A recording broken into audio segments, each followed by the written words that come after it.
Morning, Deirdre. Good morning, Tom. How are you today? I'm doing great. Where am I? Well, you're back in Monument Valley. Okay, I can so see let me that. just tell you something. I have a message from my sister for you. Yes. States don't count. Okay. Okay. It has to be location. Yes. And she expects you to nail it every time, which was the quote that I got in the text. Nail it Okay. every time. Please tell Deirdre. I said, okay, whatever, Patty. If I will that's try. what I mean, so I told you before, she has, look, she knows she's smarter than I am. She knows that for a fact. She knows you're smarter than she is. And she expects you to nail it every time. I And will do that. she Yeah. said that I'm sure the subtext in the message that I got was I tried to trick you. Nobody cares about this except you and me and my sister, I think, but it doesn't matter. At least it keeps her entertained. So, we're still talking about the eight characteristics. I think we're headed into characteristic four. So, why don't you brief everybody and get them up to date on this? Correct. Let me, as you said, bring people up to date. This is video 73 2C. Last week we published 73 2B, which was our first video on the eight characteristics of a good leader and how leaders have to change what they do when they work in the age of AI. Now, the way we describe this is the eight characteristics point to how a leader does his job. In video 73.2a, we were talking about what the leader has to do in the age of AI. So if you want to know that, go back there. Um, Here we're talking about how. And last video started by talking about the context of a leader. And the context that the leader in the age of AI is working in consists of higher expectations all around, given the changed substance of work, horizontal thinking versus vertical thinking, the AI insight layer, what we call work fluency, and we'll talk more about work fluency today, but basically it's knowing how to use that AI insight layer and connect that one's work to that layer. Part of the context also is that the value streams are changing as companies are following the stream of data through the AI insight layer, creating more value for the company and the marketplace. And then teams, the need for a leader to create the teams, the culture, and frankly, the whole organization needed to operate in the age of AI. That's the context of how a leader has to go about the work in order to, well, lead a company successfully these days. We then started to talk about the eight characteristics of a great leader, which we've talked about in previous videos. What we're talking about now, though, is that the eight characteristics themselves may sound like something that you heard in a self-help book back in the industrial age. The words may be the same, but the point we're making is that the actions and the thinking have to be significantly different. That this is part of changing how you think and act when you move into the age of AI out of a company that was simply in either the digital age or the industrial age. And underlying all of this is the continuing access to organizational and marketplace data, driving a higher level of strategic work and results. In other words, expectations are higher. That continuous access comes from working horizontally using the AI layer, which is composed of, remember, all of the data, information, decisions, work, and judgment from all of the functional areas. And then underlying this all is the whole work fluency, the ability to work in a way that taps into the abilities of AI models and emerging technologies and to interact with the AI insight layer to create greater value. So that's what we were talking about in video 73 2B. We then started to talk about the eight characteristics. And Tom, we had expected to cover all eight characteristics in that video. We only got through three of them. So now we have to proceed with the remaining characteristics.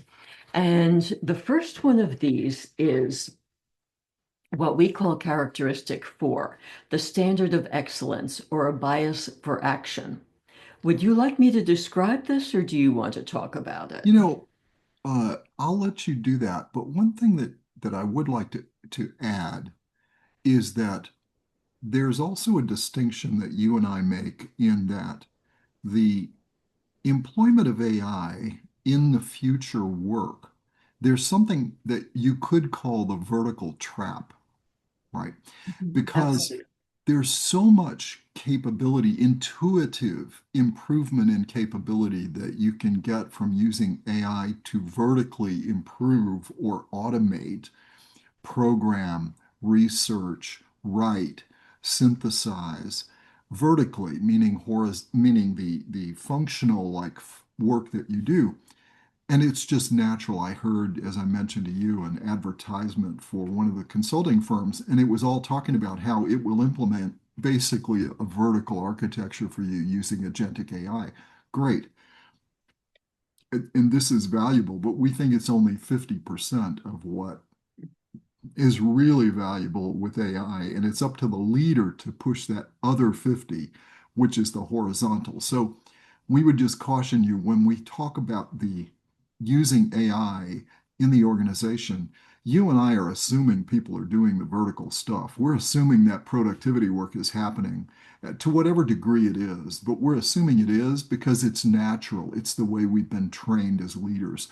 You and I are talking about this future approach, which is that other approach, which is the horizontal, the value streams, the workflow of the organization from beginning to end of that and the cycle through. That's what's different about these characteristics. They no longer are looking just vertically. They're also looking horizontally. And that horizontal view is where that big difference occurs in this. So I just wanted to add that, Deirdre, so that people realize that we're talking about a completely different view of the organization when we're talking about these characteristics. Absolutely correct. And that ties directly into the whole concept of a standard for excellence or a bias for action, when many people might automatically think that means I've got to go and read the next 10 books on my subject area so I'm up to speed on what's happening. It's sort of like, no, that's old thinking. You get trapped down in your silo. What we are talking about is the need to come up out of the silos and operate across the entire organization to capture everything that's happening throughout the organization and to work on organizational goals together. Too frequently, and you and I, with our years of corporate experience, Tom, have seen this too frequently, is that people get trapped in their own area of expertise without even relating to other functions in the organization. And that's not going to work anymore when the capabilities exist to allow you to tap immediately into what we're calling the AI insight layer, which is the layer of data and information from everyone, because there will be competitors out there tapping into this. And if you are functioning along the lines of becoming the best buggy whip factory in the universe, well, we know how that went with baggy whip factories. They're all gone now. Well, the companies that were up operating for the whole or good of the organization across all functions are the ones that are striving. So we are redefining a standard of excellence as not only setting a higher standard of expectations and excellence, but also acting on that standard personally and building a team and organization to meet that standard. Remember, we're talking about the work of a leader here. And what we're talking about, the new AI-driven organization is focused on delivering value to the marketplace. The quality of the work done throughout the organization. That means not just up at the leader level, but down in all of the silos as well. The quality of work is tied to the leader's understanding of how the new work is done. By new work, we mean the changing substance of work. how the organization needs to function and what changes need to happen in terms of team, structure, and culture to capture all of the good work happening in all of the functions and bring it up to a layer where it becomes part of the strategic thinking of the organization. The leader is responsible, just as the leader is responsible for strategy. Strategy is the work of a leader. The leader must define the standard of excellence and build that into the culture and work. This requires the leader to act and carry out responsibilities to meet new standards. The leader must do and stay on top of all of the work. And then I have a note in my notes that I'm reading from here. This is work fluency at all layers. This is what the leader is doing, understanding not only how the organization functions, the expertise in the organization, but also understanding how to tap into the AI insight layer and then getting everyone in the organization up out of their silos, even while they're doing their excellent functional work, to do even better functional work by tapping into the data and information across the company. So all of the work is coordinated, creating greater value for the company, for the marketplace, and for customers, generating better results for the company overall. Now, one of the things that you and I spend a lot of time talking about, Tom, is the perception of AI right now. A lot of people simply perceive AI as just another tool that you download. And I think what you were talking about earlier about people saying, yeah, we can use this AI stuff to really dig down and make the best buggy whips, is almost seeing this AI as a tool to execute small bits of work. Under this standard of excellence, the leader is seeing AI as a tool for bringing work out of the functions and collaborating around the AI layer, allowing the machine to tap into the layer driven by humans. Remember, the machine is always driven by humans to create this higher level of work. That's what we mean by a new standard of excellence.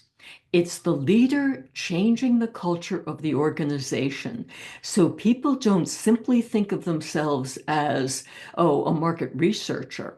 They think of themselves as a market researcher who has access to all of this information, will tie my market research to the information out there, and will generate insights that operate across the organization as a whole that can be acted on to create greater value. This is also what we mean by a bias for action. Everything ties into the actions that create greater value across all of the functions. So that's number 4, Tom. Let me stop now and give you a chance to jump in on number 4. So bias for action, and then you always say bias for action for what, Yes. right? And that's the point, is that the what is different now in a major way. There's a couple of characteristics here that show up in a huge way in today's world that were not as obvious as they were before. As you know, Deirdre, I have a an aversion to today's news commentary by political commenters or sociological commenters or whatever, because they don't, for them, there are a number of them who don't do enough research. Mhm. Now, when you look backwards, there was a good reason for that. It was hard. It was hard to keep up with all of the changing things. You had to read the New York Times, you had to read the Washington Post, then there were a number of other things you had to read on a daily basis just to be able to know what was going on. The FT, there were just a lot of things you had to do. You don't have to do that anymore. As you and I talked about, I have a couple of podcasts I like to listen to in the mornings every morning during the week because they talk about current events and what the implications are. They're frequently wrong because they're 24 hours old in their information, or they're not deeply enough developed on the subject. That is not going to be allowed soon, right? You and I don't like it because we don't function that way. Right. And there's a reason why we don't. It's not that hard. An extra 15 minutes, you have a standard prompt that you put into whatever your favorite LLM is that says, here are the 5 things we're going to talk about on the agenda. Please give me the current, the best current knowledge from a news point of view. Give me the political slant. Give me the military implications. Whatever your the idea behind what you're doing is, and you have a standard prompt ready to go every single morning at 5 o'clock. Boom, you set it off and have it say, please create a briefing paper for me to brief Right. me and everybody else on this podcast on what's currently going on so that you can then add an informed point of view on top. That same idea is not going to be accepted in the boardroom any longer, and it's not going to be accepted in the leadership ranks much longer either. Correct. You're going to be walking in expecting this. Now, this morning I was inspecting an architecture that someone we know has that uses Claude Cowork to do this exact same thing for them, to brief them every morning on what they're getting ready to face, not only today, but also tomorrow and for the rest of the week. Get them up to date from the information. Now, they're thinking horizontally Right. because they're trying to capture all of this stuff, and they've built this capability into from Cowork. It's not intuitive because you generally go this way instead of this way. But this is what we talk about here. It's that bias for action, but also excellence. And excellence in our world, time is either your friend or your enemy. And you're saying, time is not your friend in most things today. It may Right. be in strategy, but in operations, generally, time is not your friend. Right. And especially when you're dealing with current events and the implications of current events, there's too much knowledge available. You cannot accept it in your team. You cannot accept it in yourself. And this is the point about high quality, considered action, and that you do not accept less than excellence. And when this capability is available to you with very little work and very little cost, you have to be taking advantage of it because if you don't, as we say, your competitors are, and they will continue to get better at it. And so you have no choice. So I know we're on the soapbox again, but this is about precision and it's about research. It's also about self evaluation. Mhm. Because at the end of every one of these, before we move on to the next one, we give you a hint about what you can do with the capabilities. And the card that I play is ask the world how it views you. Right. How is the world viewing your bias for action as a company or you as a leader? How is it viewing your standard of excellence? Hmm. Right? What is it saying? And Yeah. there's enough unstructured information out there going on in forums, chatbots, and so forth that is easy enough and that it just regularly can scrape and tell you what the world is saying. And so that's the first place to start. And we've used it now in 3, and now I'm using it again in 4. Ask the LLM, how does the world see us in terms of our bias for action, our bias for the correct action, and also our standard of excellence and how we live up to what we promise the world as our standard of excellence if we do, right? Or the implied standard of excellence. We charge a high price for what we do. There's an implied standard of excellence there.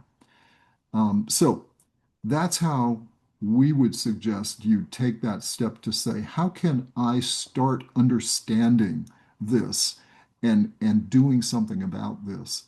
It's that precision self-evaluation that the marketplace can tell you that you can get from your favorite LLM. Correct. As I always say here, I'm done. Okay. And I'll pick up again because we want to Okay. keep it moving so we get through all Okay. Oh, the you think interesting. we're going to get through all eight right today? Oh, I think so. Okay. Okay. Number five is remain expert in your field and your marketplace. Now, I've got to make the point here that remaining expert applies to both parts of the changing substance of work. It's not only remain expert as a functional expert, it's also remaining expert in work fluency. So let's talk about this. That functional expertise changes all the time.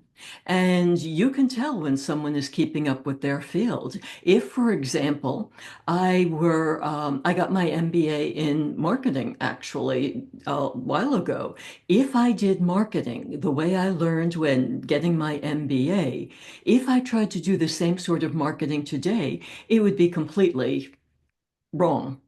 It's just that's not how marketing is done. So anyone operating in the field of marketing needs to keep up with what's happening today in terms of practice, in terms of thinking, in terms of tools, in ways to going about it, and so forth. That is all.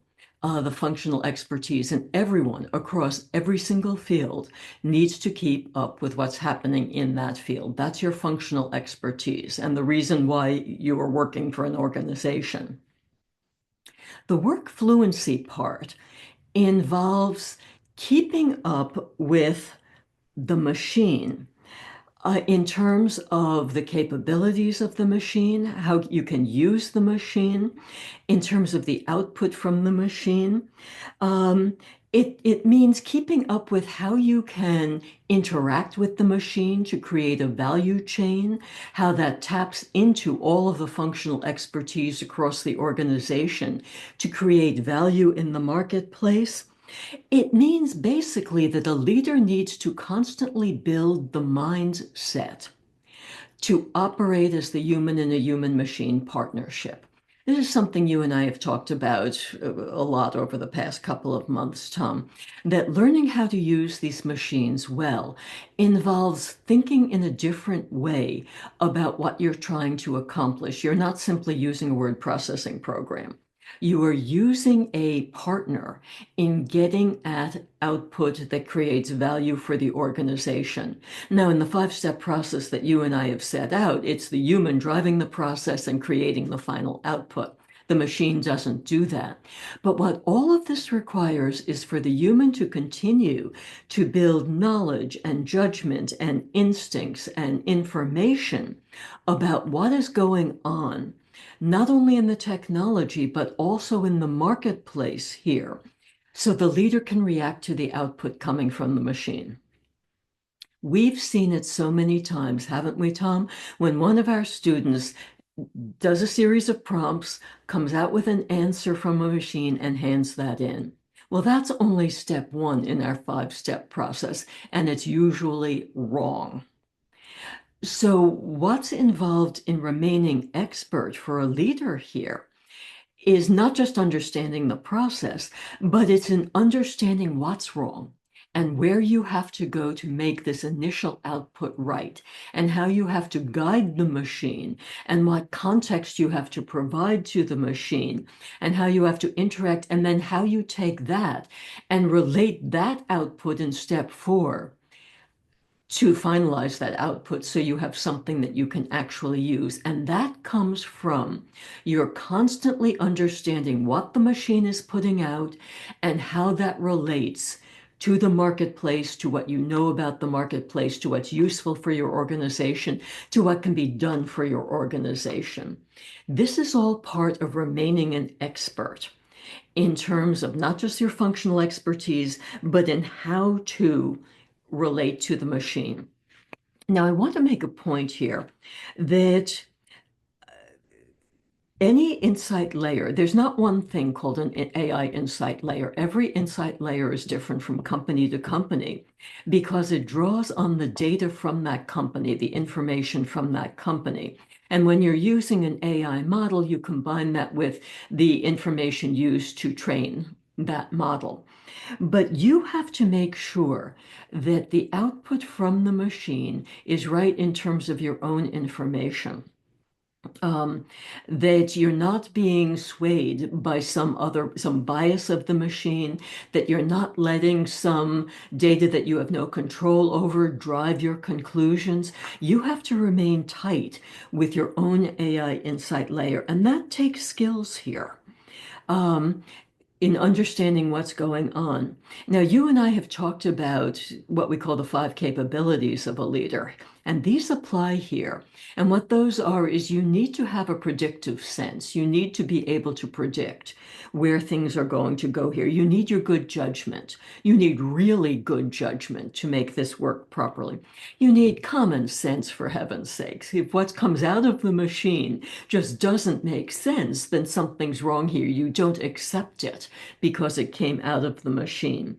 You need the problem solving and ability here because you need to diagnose what's happening in the machine. Sometimes these machines, well, it's part of their training, will start to move in one direction. You need to be able to pull it back and move in the direction you want to move in. That's very much of a skill here. You need to have it focus on your problems, not generic problems that have been trained into the machine. You need to understand how to use your prompts and your data and the context you give it to keep it driving towards the outcome that you want. This is a very, very important skill when working these machines. And you also need to be thinking in terms of growth. You don't use these machines, you don't use the AI insight layer simply as something nice to do. You're using it to grow your company. You're using it to grow your entity. You're using it to succeed in the marketplace. So all of this activity needs to be pointed in that direction. You're not just coming out with an answer, you're coming out with answers that move you toward growth in your marketplace. And being expert in both your functional area and in this whole work fluency process tends to get you in that direction. One final point here, Tom, and you and I have been using this phrase a lot, but I've got to use it again here. The phrase is everyone's got to up their game. If you simply go into an organization and work the way you worked a decade ago, you're not going to succeed in this new age. You need to be able to use technology better, to develop functional expertise, to put them together to work toward the good of the organization and creating more value. This means that you can't certainly coast. Quiet quitters are not going to be around that much longer, frankly. But you have to become fully engaged with what you are doing if you're going to succeed now. And this means, well, thinking at a higher level, performing at a higher level. Now, I've been talking for a while, Tom, so I'm going to stop and let you talk about remaining expert. Okay, so what can you do today to figure out how expert you are on this? What original work do you create on the subject that your business deals with? So one of the things you can do is what we do regularly is we take and say how much of what we talk about is original.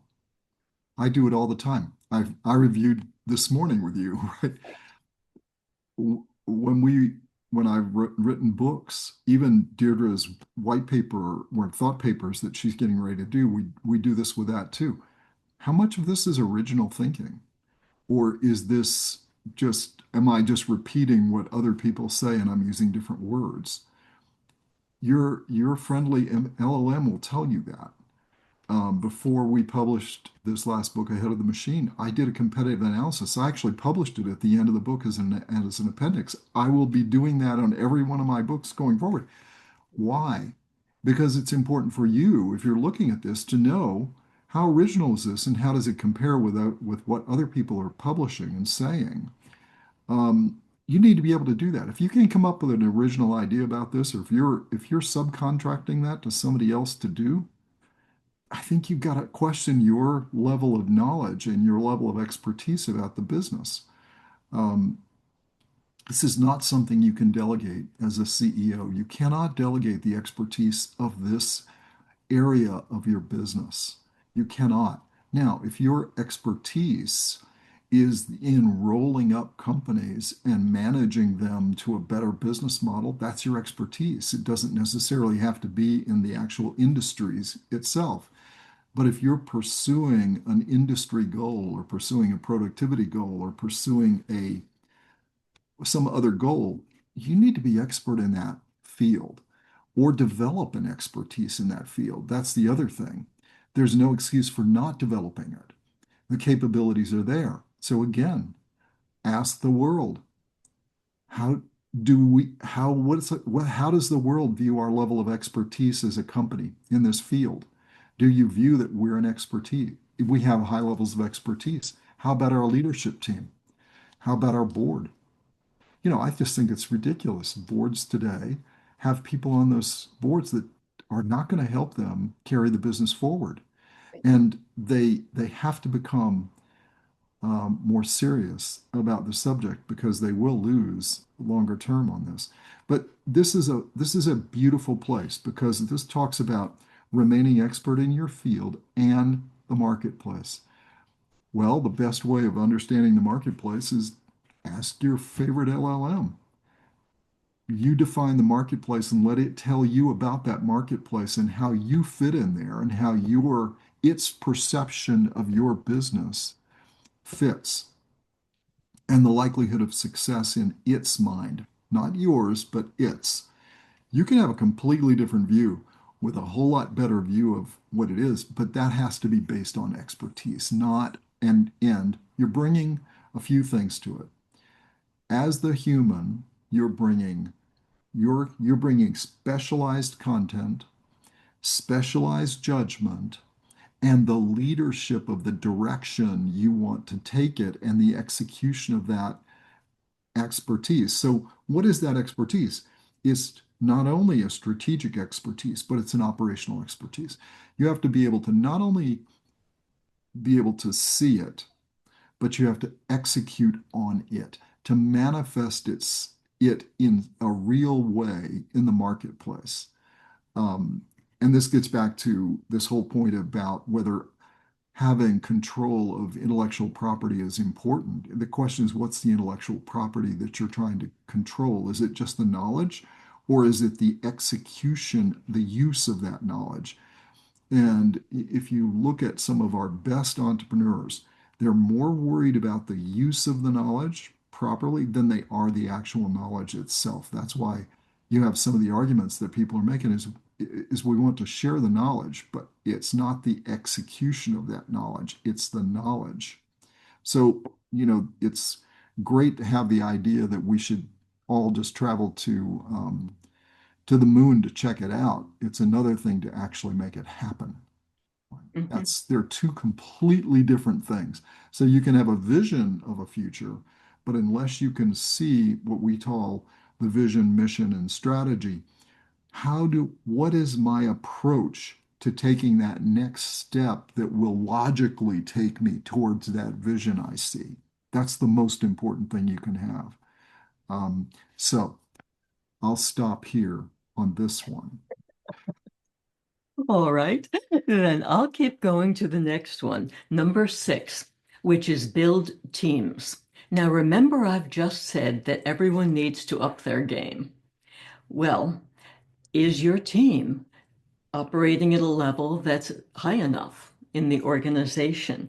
A leader has to look at the current team and determine what needs to change to have on hand the team that is needed. There is going to be um, some change coming out of this kind of view. I mean, in our occasional scenario, Tom, where we had the board chair and the CEO talking about the management team and the board of directors, we already agreed that these may be fine people with functional expertise, but if they could not operate in this age of AI, likely they were going to have to be replaced, even on the board. as you were just saying, the board needs to be operating at the level as the rest of the organization. Well, think of this throughout the organization. If you're moving to an organization where everyone in each functional silo is expected to be using AI to tap into the AI insight layer to get the data and the information needed to do a good job on their own work. Well, can the people do this?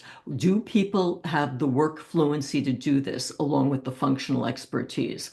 By and large, I bet most of your people have sufficient functional expertise. It's the work fluency where they're really going to get caught, where they either don't want to work in this way, they don't get the hang of it, so they can't do it effectively, or they misuse the technology and, for example, turn in something that's really just basic research and not the product of a lot of work to come out with a finalized product here. In fact, one of the first things that a leader has to do these days is understand how these AI models are being used in the organization right now. Odds are that a substantial proportion of the employees in a company are already using these AI models to do something. I've seen a percentage as high as, say, 30%, but what they're using it for is what we call the productivity work. They're using it for advanced search. They're using it to draft memos. They're using it to maybe combine two pieces of writing. They're not using it to get up into the AI insight layer and develop the higher level of work that you and I are talking about here, Tom. But even so, if people are using AI at that basic level, there can be problems for the organization in terms of cyber risk, cybersecurity, quality of information. If some people are, and we both heard horror stories about this, if some people are, for example, using models to draft letters in a customer service department that don't meet the standards of the customer service department, these letters are just going out without further review, that's a problem for the organization. If some of these models are being used to do basic interaction with customers, but are not capable of operating below a productivity layer, that's a way to annoy customers and make them go elsewhere.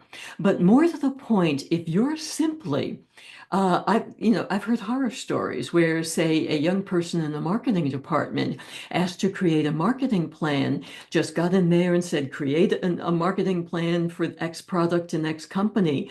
Out came the initial output. The person turned this in as work that should be used as final work product. Of course it wasn't good. Of course it was generic. Of course this person got called on it.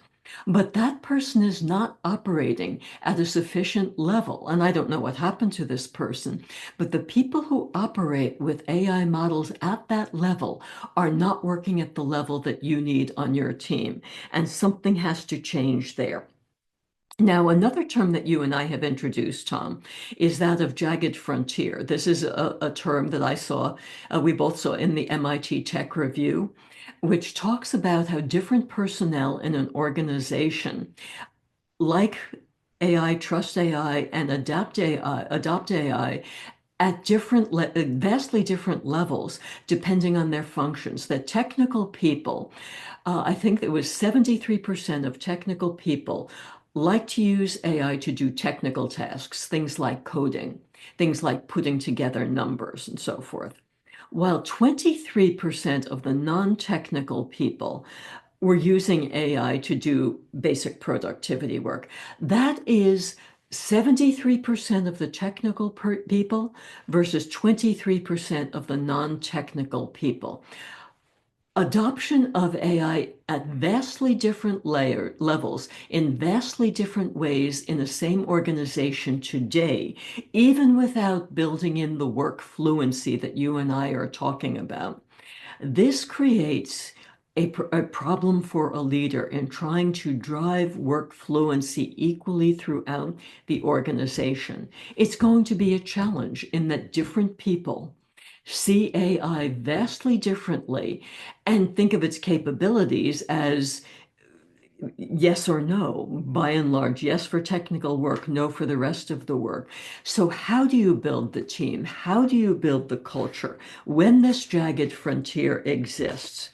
And this comes down to the leader setting expectations and rules for the use of AI models, maybe even standardizing around several models and not allowing the use of others in the organization to create consistency of work. I mean, you and I have talked enough about how the models differ so much in terms of what they produce that's, we don't have to dwell on this.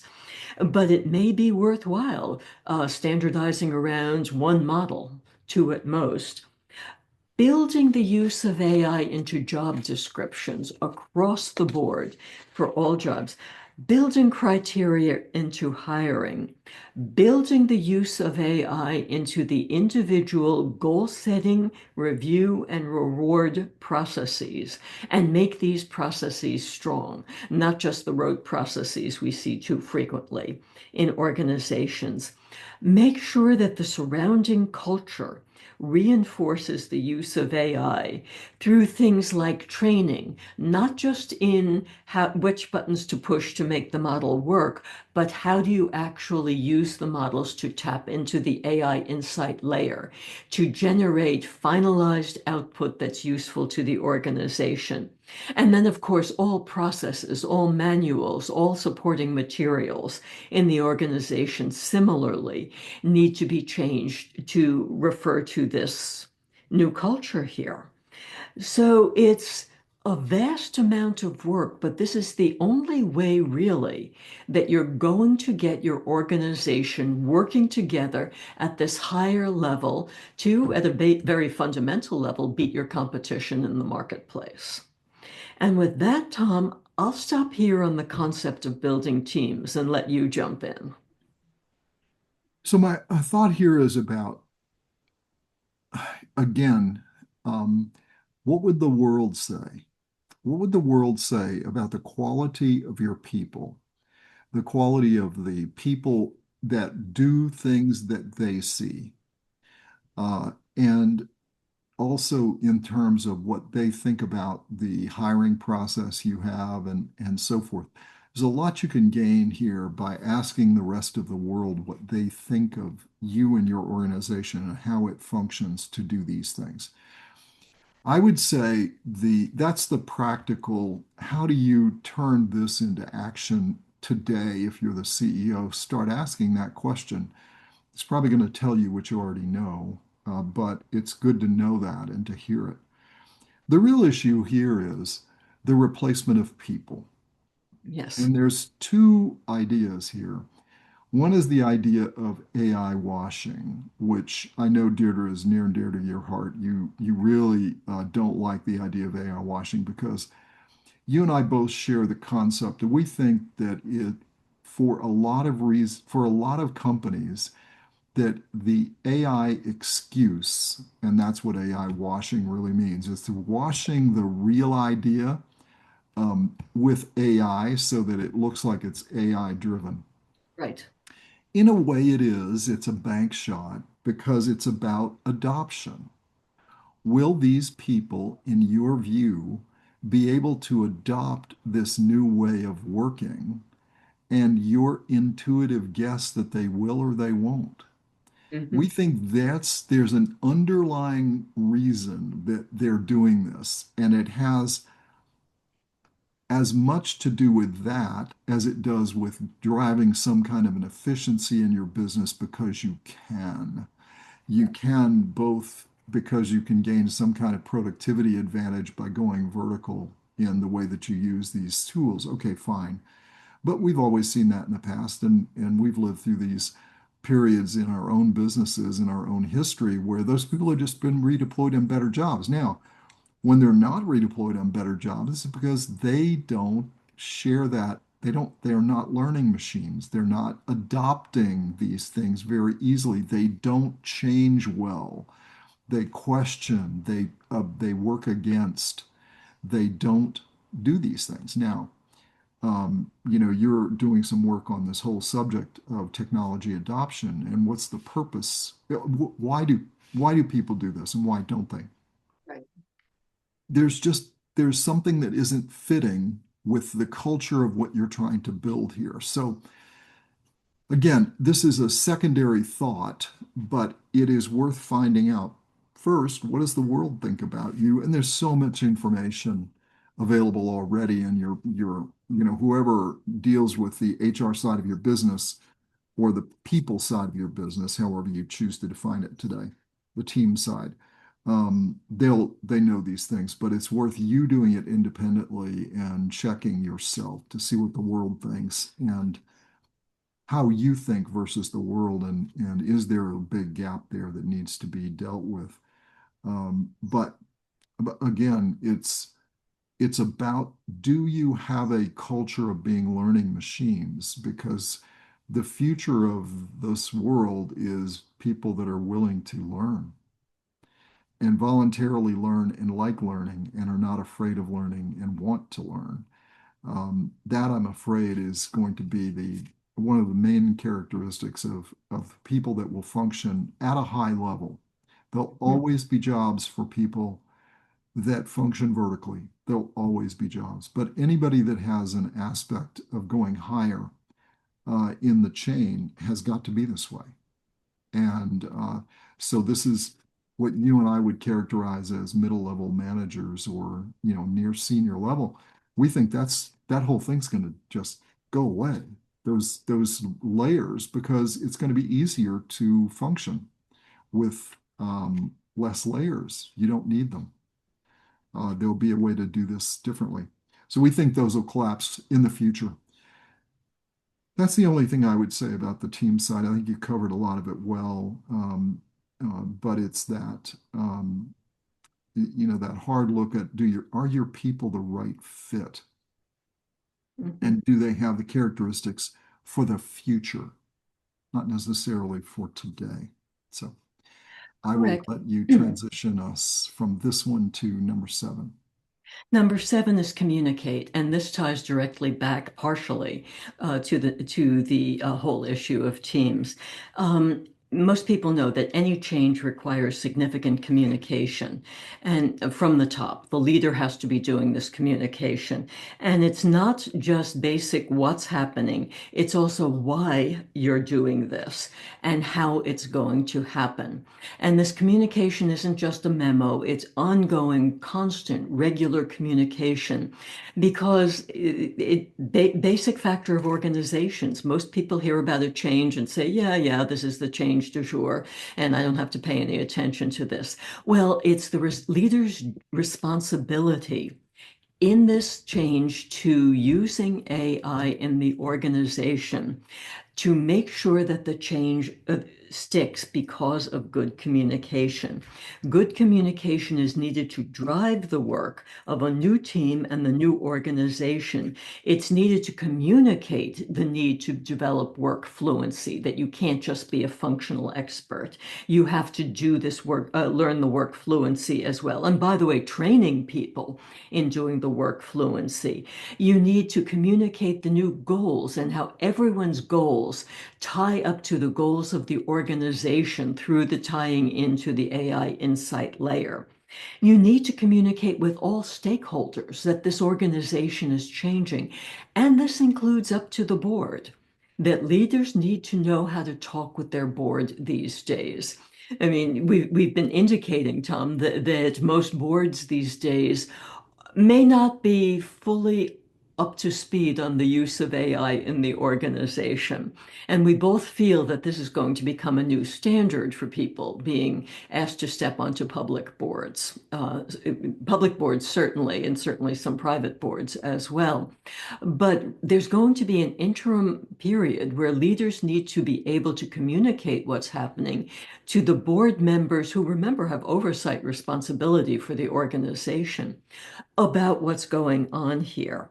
And this requires the communication skill, the knowing what points to make, the recognizing how frequently the communication has to happen, and recognizing that you need to be out there talking with different groups, different individuals. You don't just channel it through one organization.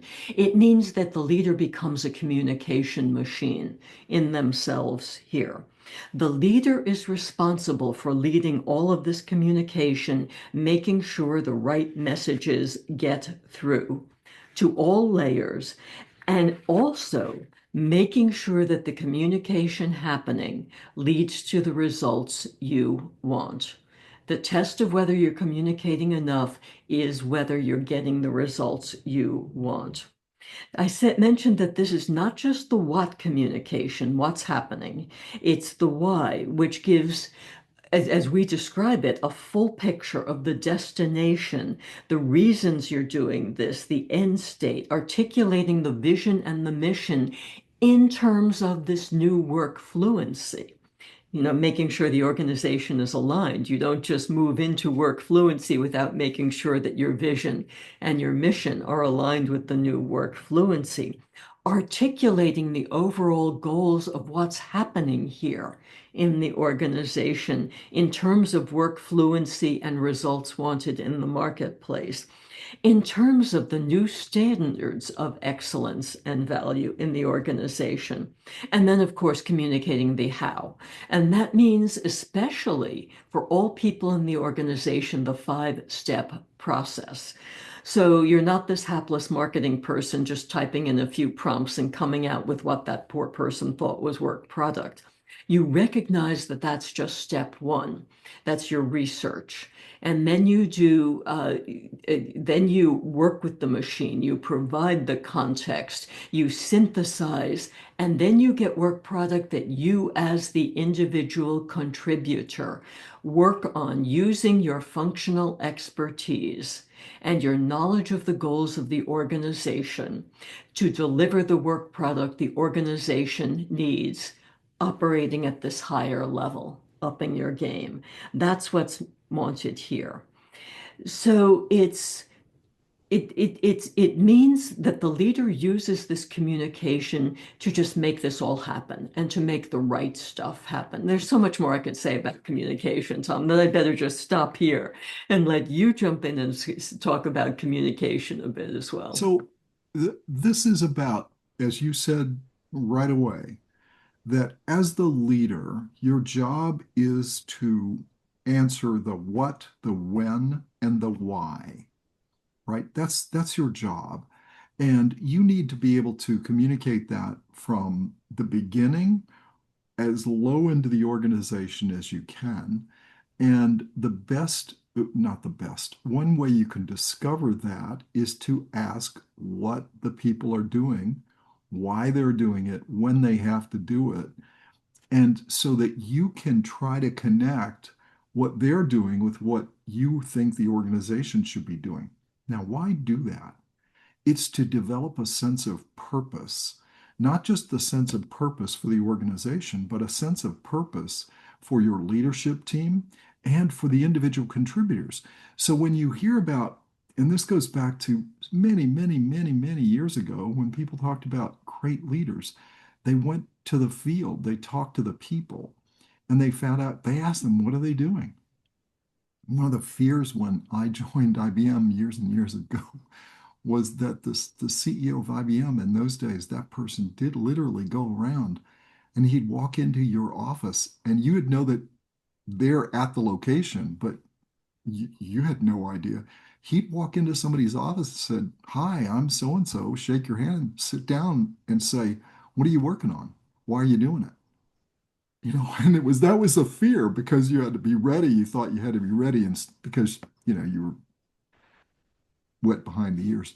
But it's about developing a set of purpose for everybody and a common purpose for the organization and doing that through the what, when, and why.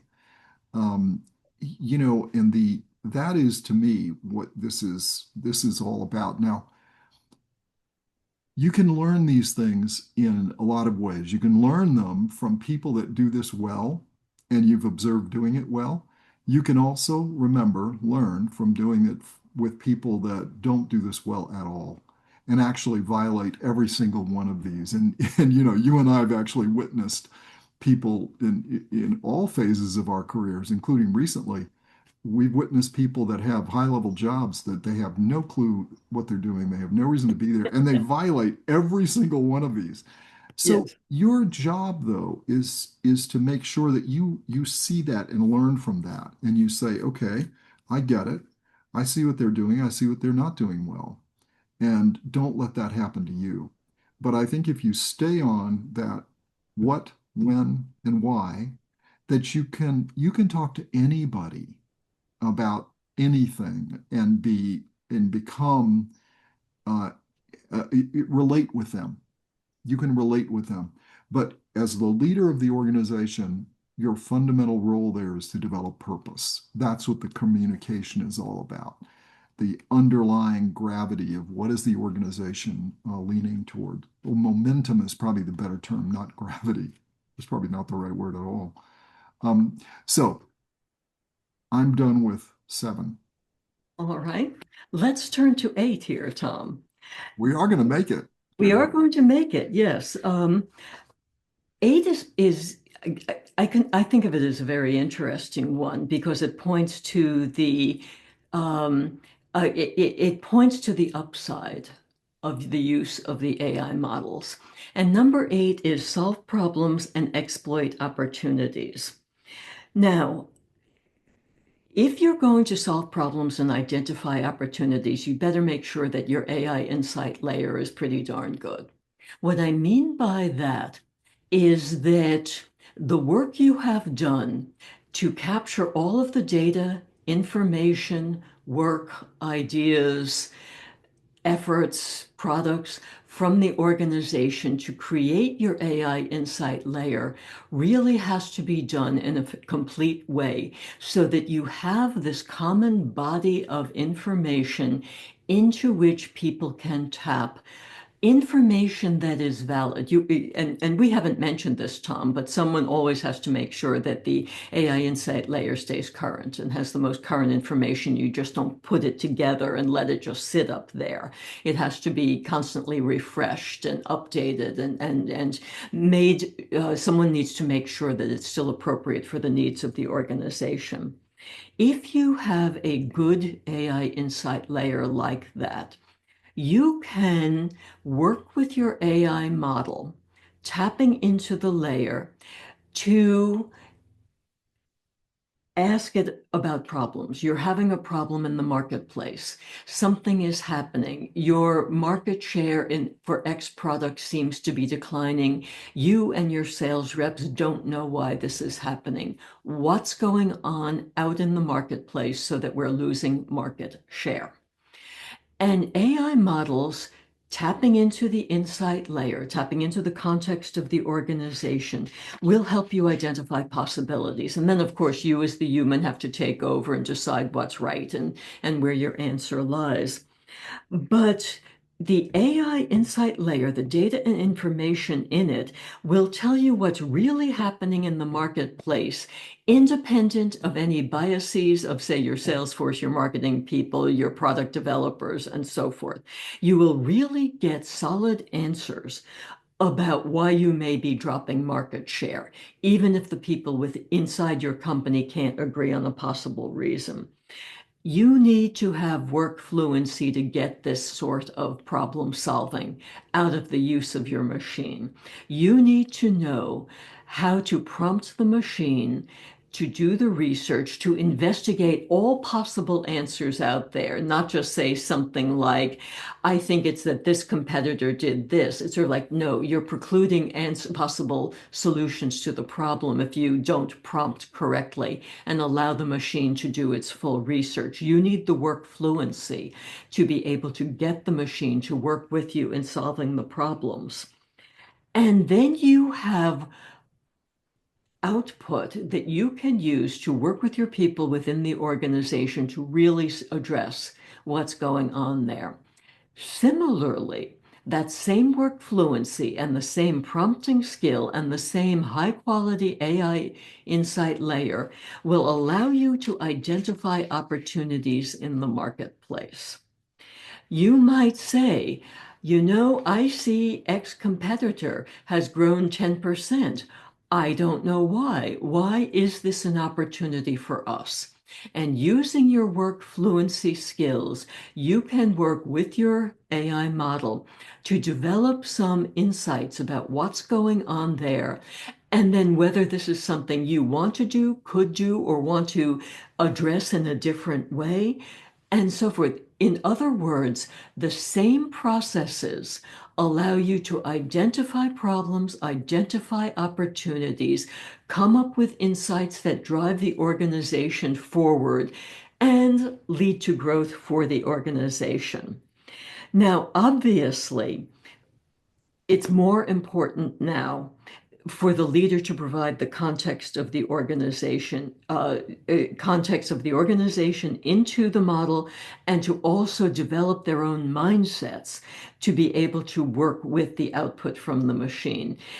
More than anything else, when you're solving problems as a leader and identifying new opportunities, you need to bring your hard-won personal knowledge and judgment and instincts to the whole output. You're not just asking questions and getting answers. You are really fully driving that full five-step process where you take the output from the machine, what the machine thinks is final, and you spend all the time needed to bring your knowledge and judgment and instincts to that answer to figure out how you proceed. Is this valid?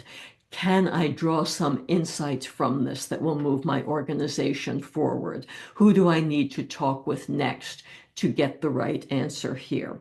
So this is where your work fluency becomes ultra important when you're doing what I'll call, Tom, possibly the highest level work here of all of the work we've been talking about, and that's solving problems and identifying opportunities.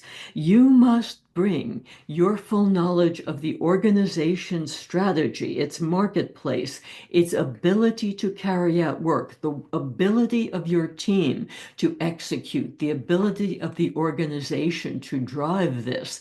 Have a sense that all of the other characteristics are falling in line to allow you to pursue opportunities.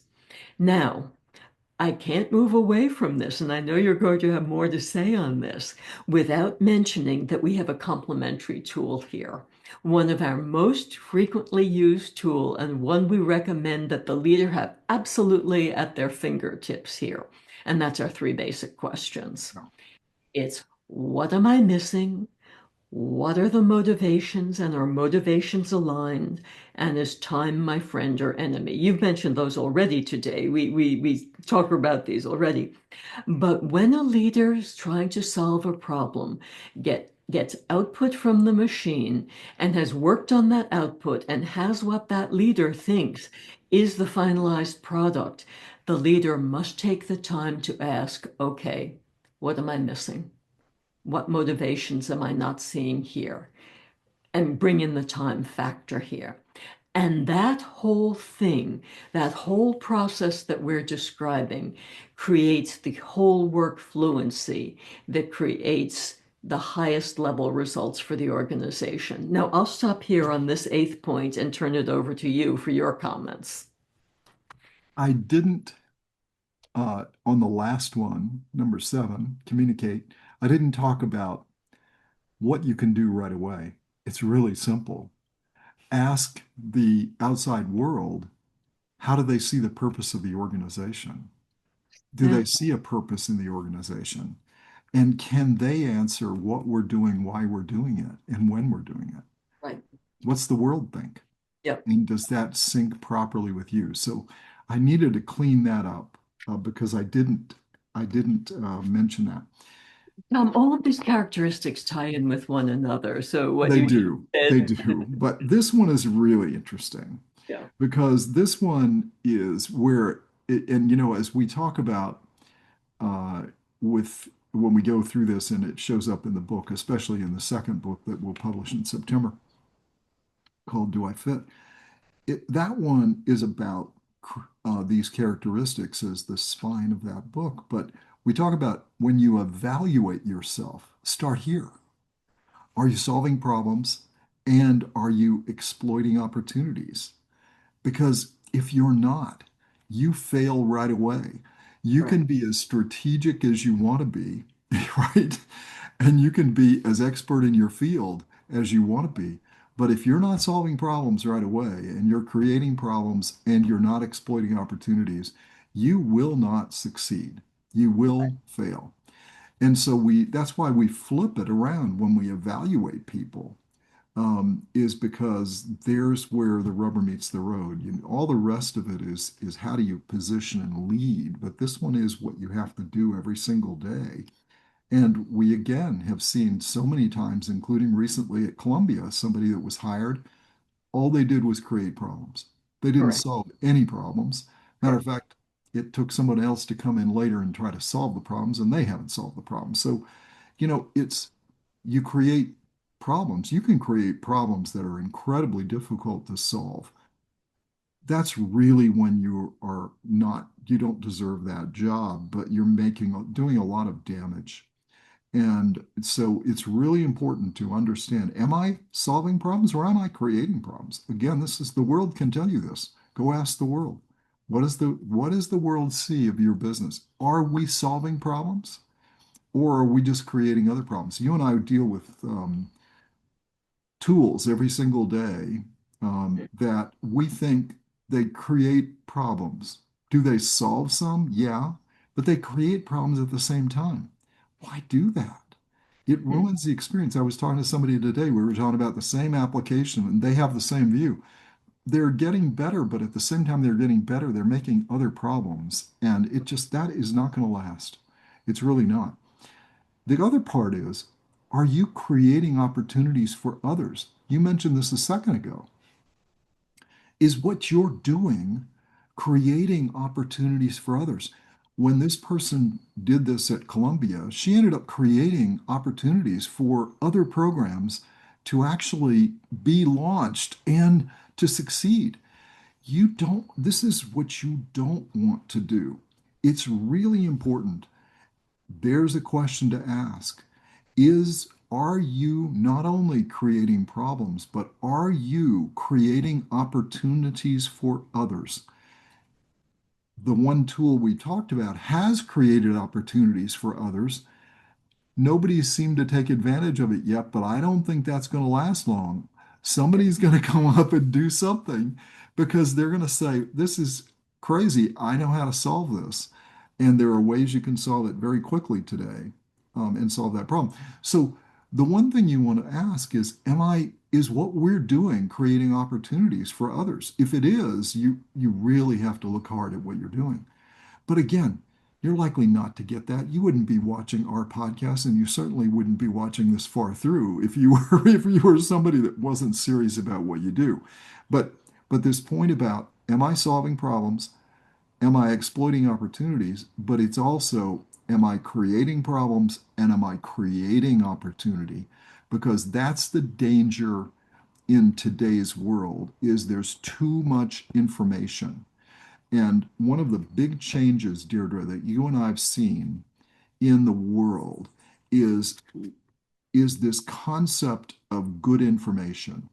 People made a lot of money in all the way through the industrial age and before that based on what's called imperfect information. This was an economic part of the economic structure, was this point that because people couldn't get good information, I can create a marketplace for this.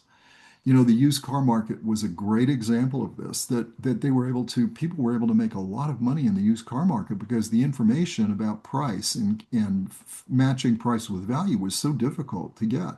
Nowadays, it's much easier to get that information, and so there's not as much money to be made.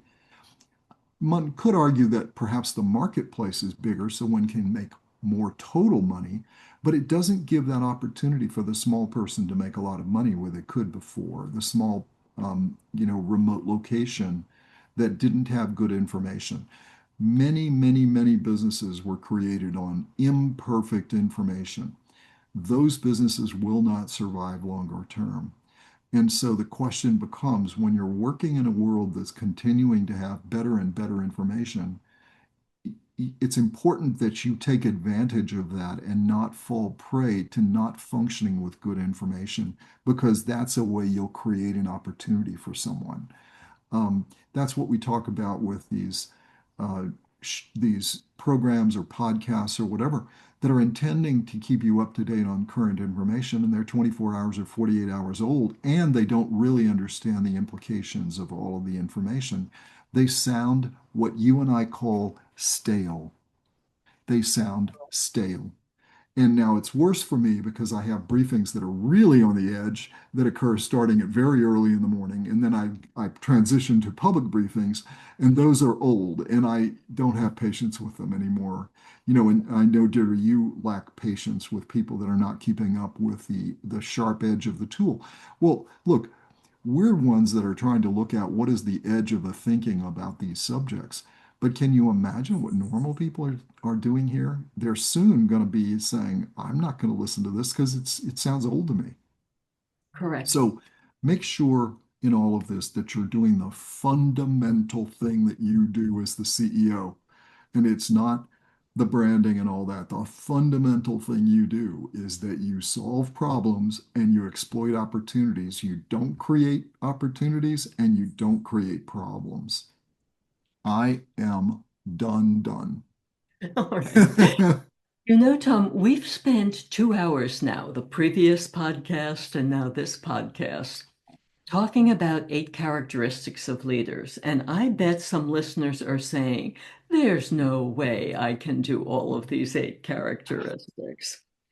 But I think a point that you've been making here at the very end applies that if you're not working toward all 8 of these characteristics, someone else will be. Yeah, you're falling You behind. know, there are enough good people out there so that someone is going to be out there doing the things that we're talking about, working with work fluency, running an organization, building the teams, solving the problems. And unless you are on that same track. You don't have to be perfect, at first or ever in this, but you have to be on that same track. You will be missing opportunities, or in the vocabulary you've just been using, you'll be creating opportunities for other people. And that's not a good thing here. It's not. May I But take back my I'm done? yes, I'm go done. ahead. Okay. So and you're on a really important point, Deirdre, and that is intention, Yes, right? I think of these as intentions, right? yes, They're what I want to do. It's I want to continue to try to strive for that intention. I think calling them goals or calling them objectives is too cold. It's a human intention. right. And so do we, or does a board, or do normal people expect that you'll do this at 100% all the way through forever? No, of course not. But it's your intention. And then how well do you execute on that intention on balance over a reasonable period of time, considering that, your time frame may not be those who are evaluating you. That's a really important thing to know. And this is the point about is time my friend or my enemy, and making sure you're not missing the fact that somebody else is evaluating you in a different time period. Really important points. But I think of them, and I think it's helpful if you think about them the way you were trying to position this at the very end. Think of them more, it's just my phrase, intention than an objective, a goal I have to meet. I think it's more about how well are you trying to achieve something like that, and are you moving in that direction? And are you making sure that you are treating yourself fairly when you look at this? That would be my only caution on it. And because I think on Friday, I did have a meeting with somebody where I was talking about these very things, about how they incorporate them into what they're doing. And I think that's an important thing to do so you don't try to drive yourself crazy with the idea of perfection. Mhm. Similarly, these can be used to help diagnose issues in an organization. Absolutely. That if something's not happening, is it because communication broke down somewhere? Is it that I don't have the right team in place in this function? Is it because one of my C-suite people does not have a bias for action and so forth? That what we're setting forth is how an organization can operate optimally, with a leader operating optimally as well. And when something is not happening, you can start to think through why is it not happening and look for valid reasons why it's not happening and not just try to make a guess here at it. But it's a And very one could be guessing why we're not done, right? At this point, right? all right. It We could sounds keep going here, but look, this is it's always a pleasure. always a pleasure, Tom. So long. Okay, bye.